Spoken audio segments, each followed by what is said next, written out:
இன்றைக்கி சண்டே என்னென்ன ஒர்க் பண்ணியிருக்கணும்னு பார்க்கலாம். காலையிலேயே சீக்கிரம் வரணுன்ட்டு 8:45 வந்தாச்சு.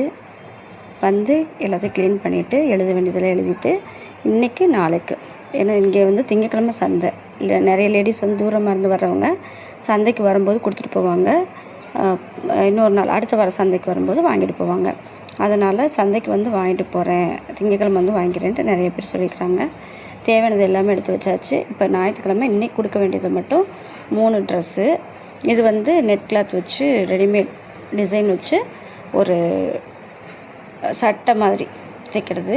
டாப் அளவு கிடையாது, இருக்கிற அளவு அப்படியே தேய்ங்க, போட்டு பார்த்துட்டு நம்ம ஆல்ட்ரு பண்ணிக்கலாம்னு சொல்லிட்டாங்க. ஏன்னா அந்த பொண்ணு போட்டுக்கிற பொண்ணு அளவு கொடுக்க வர முடியல. தைச்சாச்சு, இருக்கிற ஹைட்டு வித்துக்கு அப்படியே தைச்சாச்சு, ரெடிமேட் ட்ரெஸ் மாதிரி. இப்போ மணி பாருங்கள், 2 மணி ஆக போகுது. இந்த ட்ரெஸ்ஸு ப்ளவுஸ் அதே கஸ்டமருக்கு தான், இது அம்மாவுக்கு. இப்போ மணி 2:30, கட்டிங் போட்டாச்சு.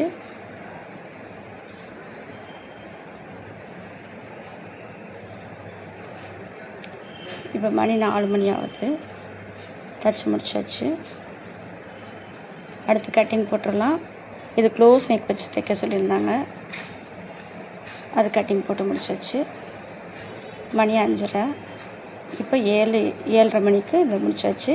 இடையில பழைய வீட்டில் இருந்த ஒரு மிஷின், பெடல் மிஷின் இருந்தது, அது அப்போதைக்கு தேவையில்லைன்னு சொல்லியிருந்தேன். இப்போ 3 பேர் வர்றதுனால மிஷின் பத்தலைன்ட்டு அதை எடுத்துகிட்டு ஒரு பக்கம் ரெடி பண்ணிக்கிட்டு இதையும் பார்த்தாச்சு.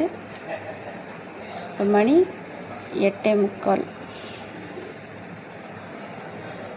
சாரி 7:45. அடுத்தது முடிஞ்ச வரைக்கும் அயன் பண்ணி கட்டிங் போட்டு போயிடலாம் அப்படின்னு சொல்லிட்டு 3 ட்ரெஸ் மட்டும்தான் அயன் பண்ணி கட்டிங் போட்டு தைச்சோம். இது நாளைக்கு கொடுக்க வேண்டியது. முடிஞ்ச வரைக்கும் கட்டிங் போட்டோம்னா நாளைக்கு ஈஸியாக இருக்கும். எனக்கு காலையில் கிளாஸ் வேறு எடுக்கணும் அப்படின்றதுனால பார்த்தா ஒரே ஒரு ப்ளவுஸ் தான் கட்டிங் போட முடிஞ்சிச்சு. அதுக்கு ரொம்ப தூக்கம் வந்துடுச்சு, முடிச்சாச்சு.